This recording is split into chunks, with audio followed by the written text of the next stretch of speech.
How are you? Thank you for coming back to my channel. So glad that you are here. Today I want to share a little bit more about myself and a little bit more about this imperfect wellness adventure. What am I talking about? The areas maybe that I am seeking to be better and make progress. And so not only I'm not settled, I'm not satisfied with it being imperfect. I'm not really a perfectionist, but I do know that progress means failing forward. Progress means that you try and fail and try again. You don't just flatline, which I have been known to do in the past, just kind of flatline my goals, flatline because something didn't work out, get emotionally, charged over something and let it just knock me out of the game. So I'm not a big sports person, but that's what I'm thinking of. You get injured in the game. Some people will play right through and others will some injuries take you to the sidelines and you need to. But otherwise, sometimes we just need to push through. However, the reality is there are things that are rough. And I have an image, if I can, I will post it or I'll put it in the comments below. That is a little Snoopy one. I've seen it many times, but it basically says, don't give up. It says, pause, reflect, do these different things, but whatever you do, never quit. And so I like to say, pause, ponder, and proceed, because we do need to pause. We do need to take that minute, feel the hurt, right? I mean, sometimes we are hurt and we need to just feel the pain, acknowledge it, not just try to press it down. I used to be passive aggressive. I know all about that. I know all about just numbing the feelings, letting them get pressed down and then exploding at the very wrong time. That is never an appropriate time to explode. And it gets embarrassing and sometimes it makes you feel made me feel ashamed of myself. So I will say that what we need to do is just take that moment, pause, feel the feelings, and then ponder it and learn something from it. Think about it, process it, right? Process is another good word for ponder as well. And then, okay, I'm not going to hurry on from there because sometimes I have avoided processing. I just move on to the next thing. A lot of times it's just easier for me to move on to the next thing. Don't think about it. Don't let the hurt sit there. And so I would encourage you to do the processing. I'm doing more and more of that. That's why I'm calling this my imperfect wellness adventure, because I know that I have not processed over my years of living. And so here I am now in a time where I wish time would stand still so that I could figure out some things in my head over the past and learn from them. I've heard that experience is the best teacher. Have you heard that? But the reality is experience that you learn from is the best teacher. I think too many times we make the same mistakes. We don't actually learn. I have had times where I've made the same mistakes, have not learned from them. And so it's not been the best teacher. And I think historically, in government, we look at it and sometimes we just don't learn from our mistakes, and we need to take time to ponder and process. And that's what's going to help us to learn. And then we can proceed. So my message today is to encourage you, don't give up. Never quit. Whatever you do, get back up and keep going. And I know that's hard. Prayer is a big part for me of doing that. Prayer is a big part of my processing, asking the Lord. He already knows, and I don't, what's going to come out of what the experiences that I'm having. So often, we're just so in the middle of it. And so I have a scripture that I absolutely love. We've all heard, most everyone who is at all familiar with the Bible or has ever been to a funeral has heard, in America anyway, has heard Psalm 23. Though I walk through the valley of the shadow of death, I will not fear, for you are with me. And so the key word in there is through the valley, through it. Well, that's not the only scripture. A lot of people don't know this other scripture in Psalms, and I'm actually reading it from an amplified version. Psalm 84, verse 5 says, blessed, which means happy or fortunate, is the one whose strength is in you. in whose heart are the highways of Zion, or in other words, those who are passing through. It says in verse 6, passing through the valley of Baca, which is translated weeping, the weeping valley, the difficult season, the really hard road, okay? Those passing through, they make it a place of springs. I just love this. And the early rain also fills the pools with blessings. They go from strength to strength. There is our proceeding. Okay, so we're acknowledging we're going through a hard time. We're acknowledging this is a place of weeping maybe. We're acknowledging it's hard, it's painful, something is happening, and it could be a very long season of weeping. But if we know that we're passing through, we can dig some wells in that place. And that way, when the spring rains come through, it's going to fill those big cisterns with water, and it's going to be refreshing for maybe another time we come around, or for the person who comes behind us. They're going to come behind, and in that valley and in that difficult time, from our experience, we'll be able to share with them, okay, blessings that have come from this. All right, so part of my imperfect wellness adventure is also, obviously, doing these videos is something new for me. Lighting is off. I'm not sure how well my sound is. So I'm looking forward to some progress. I'm looking forward to, getting an audio recorder so it'll sound better, and the right kind of lighting so it'll look better. But I want to thank you for being here and putting up with the imperfection of my videos. And I just wanted to share a couple more things that are part of my wellness adventure. So this started in me now, almost 13 years ago. June will be 13 years. I may have said 14 years in my last video, but I since actually looked at the calendar and counted, and I was wrong. So 13 years ago, my best friend shared a wellness store with me.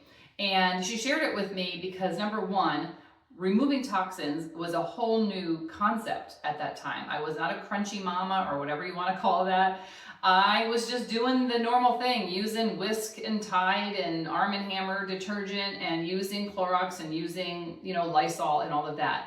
And so I was educated, and I love educating others as well about the toxins that are in there. Now, we're hearing it a lot more in our country, Make America Healthy Again, about the toxins that have been put in our food, the toxins that are in our cleaning supplies that are not in Europe. Same exact item, but in Europe does not have the toxins, but here in America does. That's all I'm gonna say about that.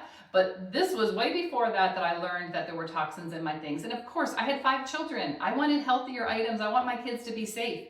I didn't know what an endocrine disruptor was. I didn't know that some of these toxins actually came into our bodies, into our skin from our soaps and our detergents, and actually went into our bloodstream and could actually cause trouble in our hormonal systems.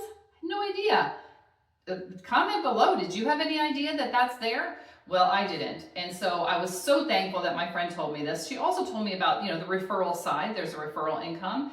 And so once my husband and I had a conversation, we were like, of course, we want safer and healthier items for our family. That's where it began for me. I went from there to really caring more about what I use in my home. And there's so much in this world, and this is a whole nother subject. There's so much in this world that we cannot control, but something that we can control is what we have in our homes, is what we put on our bodies. There are choices. We have millions of choices with Amazon. And I love that the wellness store I shop at, I actually get my wellness box quicker than Amazon ships me their stuff. And I know it's coming from a place that's manufactured in America, and that it comes to my door, and yada, yada. I'll tell you more about that someday. But that was just the beginning. Okay, so that's the point I'm getting to, is that was the beginning. So the last couple of years, one of the other things is I've been growing out my natural color. And I'll shout out to a Facebook group called Going Gray Gracefully. And that was part of my encouragement to help me to get through the hard point of growing out the natural color. And so I'm happy about doing that. Also, since 2019, my blood work's been going a little wonky in my thyroid. And so I was diagnosed with hypothyroidism and Hashimoto's, which is an autoimmune. And I was like, I do not want any autoimmune in my body. That means my body is fighting itself. I don't want that. So I'm in a deep dive for looking into that. and starting to take the right supplements that are going to help me to heal my thyroid, which doctors tell you you can't, and I just want to let you know you can. So I'm in process with that as well. So I'm a wannabe gardener. I love plants, I love flowers. I'm not great at it. I've grown some tomatoes here and there. I'm not really great at it, but I'm still learning. Sourdough, love sourdough. I make sourdough. I have a fridge full of starter because I didn't know that you didn't need to feed it all the time. It makes 10 jars of starter.